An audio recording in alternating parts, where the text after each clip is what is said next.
when you're on a date with someone, you know there's a chance, there's a possibility that your safety now or in the future could be compromised, because you may have this belief that a relationship could make you unsafe, take away your safety, take away your resources, take away what you have. What is the secret to keeping a man interested? Okay, I've been thinking about this topic for a little bit and I really want to jump on and talk about it.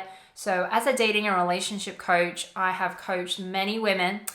And I notice a trend where a woman will fall into two camps, two groups. So everybody in the beginning starts off at the same place. Okay, everyone is very determined, very motivated, ambitious, want to be in a committed relationship moving towards marriage. Everyone goes through my unique process with online dating, with learning about my dating tools and the strategies behind dating. Everyone experiences discomfort, frustration, disappointment. That's normal, okay?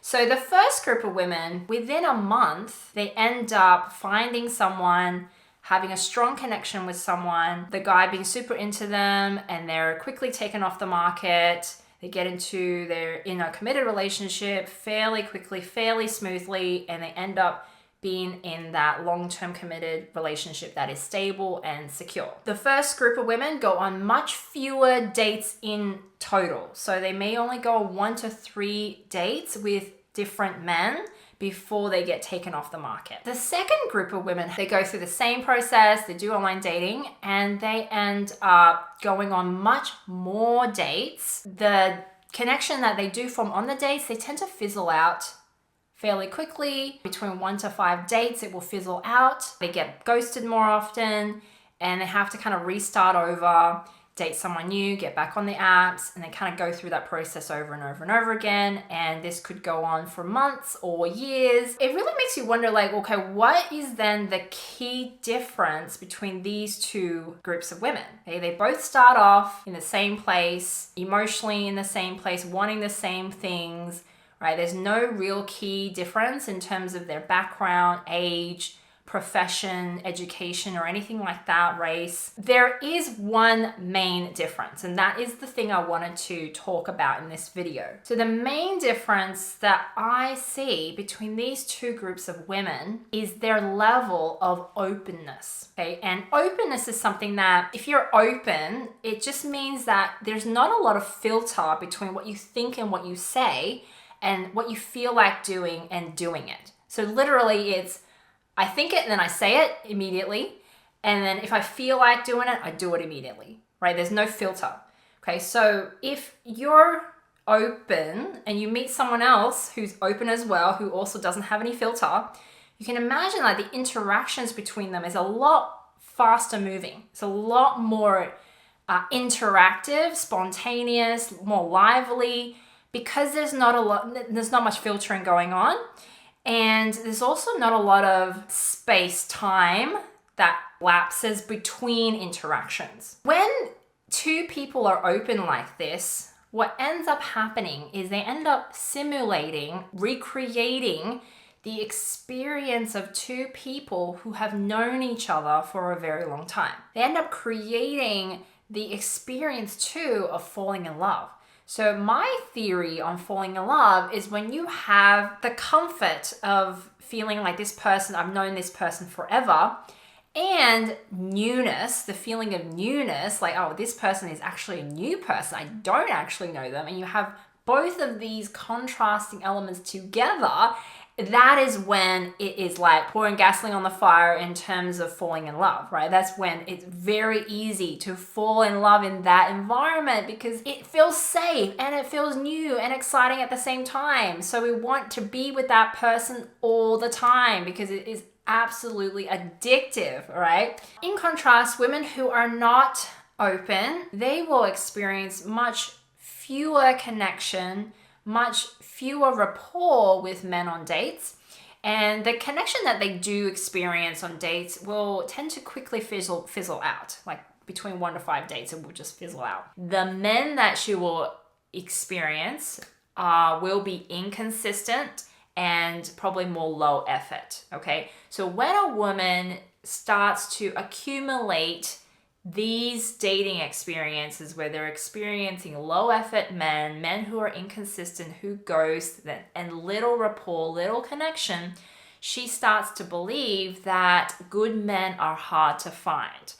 Or she starts to believe there's something different about me, there's something wrong about me that makes it difficult to find someone. A woman will either want to fill up her funnel with numbers, like quantity, to compensate for that, or she will self-correct, overcorrect the other way and raise her standards, become even pickier, narrowing her funnel. They're trying to solve an emotional problem using strategies, using action, taking action. Pretty much never ends well. It's like taking action, but you're taking action from a really hurried, anxious, worried place where you're like, oh, I need to do this, and you're kind of all over the place. You're like distracted.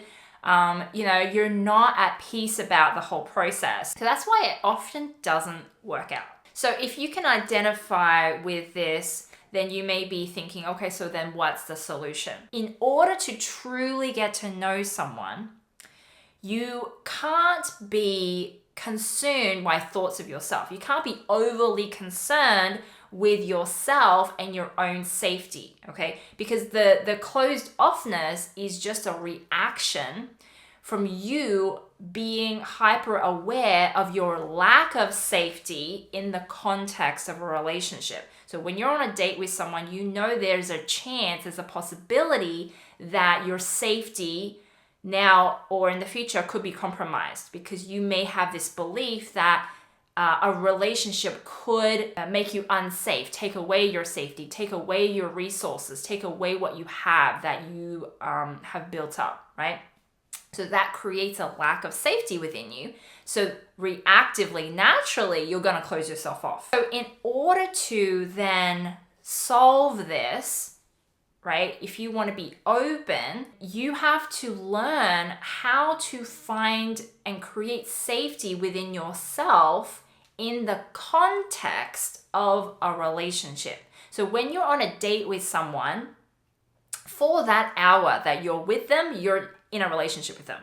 Okay, so when you're sitting there, you're talking to them, you're like assessing them based on their character, on who they are, what they have. And in that context, you need to learn to find safety within yourself. Only then can you be fully open to express, to be present, to pay attention to them, to truly be immersed in the process of getting to know them without being overly concerned with yourself. So something you can do to help you create safety within yourself is to shift your focus on what you can control instead of what you can't control. Okay, so being more focused on what you can control and paying very little attention or giving very little energy to things outside of your control. So for example, a man is outside of your control. You can't control what he says or what he does.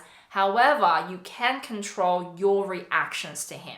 You can control how you feel, how you think, how you direct your thoughts, how you direct your feelings, and then your actions, okay, at any given moment.